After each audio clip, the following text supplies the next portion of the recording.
Incredible flavours, even better stories. One pour, 10 minutes. Aussie bourbon lovers sharing bourbon with Australia. Oh, not super satisfactory, that cork. It was more like a Pop? No, it wasn't a pop at all. It was kind of like a fizz Oh, or a hiss or a something. It's quite full. That's good. What are we drinking, H? We're drinking some Yellowstone. It's just Yellowstone Select, I think, isn't it? Is that what they call it? Yellowstone Select. Delicious bourbon. And whereabouts is this? What distillery is this hailing from? Yellowstone. Come on, it's not. Limestone Branch. Yeah. This is just the brand called Yellowstone. It's from Limestone Branch Distillery. Limestone Branch, but the brand is Yellowstone. Correct. Well done. Excellent. There you Full go. points for Helen. Cheers. Quite a good noise. Better than the pop. Do you know what's fun? Well, you know what's fun because you were there with me. At Limestone Branch. Yeah, we were there this time last week or something like that, isn't it? Yeah, Almost. this time last week. What can you tell us about Limestone Branch? And Yellowstone, indeed. Yeah. Well, lots of great history from Limestone Branch. I'm going to keep saying Yellowstone, but from Limestone Branch. Yeah, I really love the fact that the both sort of sides of the family of the people who are now distilling, like often it's kind of, they go back on the father's side or back on the mother's side, whereas both sides of the family had a lot of history in the bourbon making.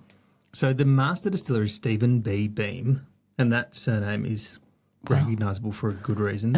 Yes. And there's a lot of Beams kicking about in Kentucky. Yeah, making bourbon. Well, there's quite a few in the family. Yep. Exactly. And, sorry, I've interrupted you. No, no. But Stephen B. Beam is who's kind of taken it on. His great-grandfather was a guy called Minor Case Beam, who was the cousin of Jim Beam, or James B. Beam, who was known as Jim. And well, they had a trick question for us at the tour we were on when they said they were one of the only distilleries to keep distilling without a medical license, because either during Prohibition the distilleries either were shut down and couldn't distill, or there were a select number that stayed open because they managed to get a medical license. I think it's 6 or something like that, isn't it? Yeah, it's a small number. But these guys, they kept distilling but without a medical license. And they asked us how they reckon they did it, and we weren't quite sure. But And? it's because they moved to Canada. Minor Case Beam. Minor Case doesn't seem like someone's name, does it? But it is. That's his name. Yeah. Minor Case Beam's son, Guy, moved who kind of had inherited the distillery, moved it to Canada and Or he moved to Canada and kept distilling. kept distilling. Yeah. Yeah. He left his wife and 10 kids. Well, it Or started, 8 kids. It was eight kids. He came back for a few visits and it ended up as 10. Prohibition. Hey. Well, you hope he came back for a few visits because he ended up with 10 kids. I think about what happened to us during lockdown, and we were upset about that guy who went to WA to watch the footy or whatever. Yeah. This is like the kind of, I feel like this guy is the guy. His name was Guy. He's the guy that everyone would have been envious of because he got to go to Canada and keep drinking. Yeah, he just left and just come back for conjugal visits. Yeah. To visit his wife and 8, 9, 10 kids. Not bad. Not bad. I just props to her for staying behind, looking after the farm and keeping the kids and people say alive. you're the wife of the century. See, there's other good ones out there. There's more than one excellent wife. Don't know anyone who says that, David. Thanks. No, definitely. So what delicious notes are we getting on our Yellowstone Select from Limestone Branch? So they make a few expressions of this. This is you can get this one quite readily in Australia. This is kind of one of the reasons that I thought we should both have a pour of this tonight, but also go and visit the distillery, is you can get this quite easily. What kind of notes are you getting on the nose? I get honey far too much. I'm getting a bit of citrus actually as well. Yeah. And then heaps of wood. You get a harvesty kind of smell. Are you getting some grain? Sweet. A little bit of grain, yeah. Nah, I'm just getting fun citrus notes. It's young. Like, I think that's the thing. I can, you know, when you get a little bit more of that wood, like in young wood flavours over the caramelly vanillas, that to me is like, to me, and I'm probably using the wrong words, seems like it's a bit young. A younger one, yeah. I definitely you can get that fruit. But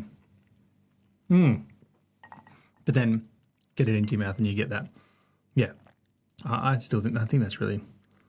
There's some interesting kind of fruity, apricot-y kind of notes. Yeah. For me in there when you get it I into feel your almost mouth. say lemon and limey. Like I feel like orchard, kind of. Nice, Yeah, cool, a bit of a tropical vibe for a bourbon. and it's got a. So we kind of only got halfway through the story because he went. So minor case Beam's son guy goes across the border to Canada and distills in Canada during Prohibition and then comes back once it's right. The coast is clear, and they keep distilling. But then only 2 of his kids kind of stayed in the distilling industry. One of which was the grandfather of the bloke that was now running. Is that correct? See, now we're going to get the family tree wrong. But There maybe. was 2. They had 2 of those 10 kids were kind of stayed in the distilling Did they? Okay. business, Yep. and one of them was his grandfather, I think, is how it worked. Let's say Something it's like that. that. But then his grandmother, there was also a connection back to the dance on his grandmother's side. So he then, that's the place we were at was his grandmother's distillery. So even though it was from his grandfather's side, he ended up owning his grandmother's distillery or something like that. Can't quite think remember, but that was really all of this should come with a fact checking, like some kind of like encyclopedia for you to look at what we were Google talking about. Limestone Branch, You should look Yellowstone Bourbon to double check anything we're saying, but it's a good story. at it. Well, whatever you were saying is an interesting and confusing story, sure. Yellowstone's named after the national park that was opened in the same year that this was first kind of made. So 1872 when they first made this. This is back in the day. So this is still They did it when as minor cases are doing it. Yeah. And it was because he'd gone out to where Yellowstone was and said, this is beautiful and natural and all the things that we're trying to do with our bourbon and we should name it after that. And then he thought it They was a did it as a marketing move. marketing. And it's still got Yellowstone National Park on the cover, on the sticker, on the label. So it went around, kind of moved around a little bit and was distilled most recently at Heaven Hill, I think. But then Stephen Beam kind of said, well, I want to open up.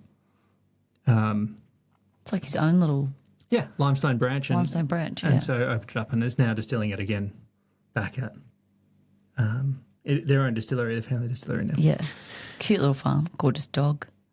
Yeah. It's a cool little tour. And you go on those big kind of industrial, not really that big, but like on distillery tours and you see the fermenting The massive scale of some tanks of and them. stuff. But this one, the So tiny. tanks that they're using it, you could almost reach from one side to the other. It's kind of almost comically small, but it makes for a lovely small kind of facility and a nice Yeah, tour. and they can take you through the whole process, and it was real. I really enjoyed seeing, like how tiny it was, and how you kind of got to see the whole lot. It wasn't sort of like, and this other big section's off at another place, and another big section off at another place. It was like, this is us. This is what we do. Got to feed from a barrel, which was a bit that was of fun. cool. They have like a little experimental kind of mini rick house, which is made from a shipping container. It has a Yeah, barrel in there that you feed from on the tour, which is really cool, and then do a taste at the back. One of the other fun things that happens on the tour is that, this is a spoiler alert, if you want to go on the tour, maybe we're ruining it for you. One of their, so Jim Beam have a bottle called Old Tub, yeah, which is kind of like really ye olde expression of the Jim Beam thing. And these guys had at the same time something called Old Trump. Nothing to do with any recent presidents. But then the joke was, or not the joke, but the question was, who is Old Trump in this picture? And there's an old picture behind them. They have this massive picture of all these guys sitting around smoking and drinking, and they ask you to guess which one is Old Trump, because that's what the whiskey or the bourbon was named after. And we all took a guess. I guess the young guy in the cap, somebody else on the tour guessed the old dude in the chair, but Dave got it right. It was the dog. yeah. Old Trump was the dog in the picture. None of the guys in the picture. It was the dog. Anyway, you can definitely get Yellowstone around. We'll pour a pour of minor case, which is the other expression they make at Limestone Branch, which is named for minor case beam another time. But if you get over to Kentucky and you want to check out a nice small distillery doing cool stuff, Yeah. you should check them out. They do good stuff. They make delightful bourbon. Yeah, Nice with a and cool fruity. story, lots of history, and all linked back to the Yellowstone National Park. Cheers. Cheers. Thanks for listening. Make sure you're connected with us on TikTok, Instagram and YouTube, and stay connected with us by clicking subscribe on your favourite podcast app.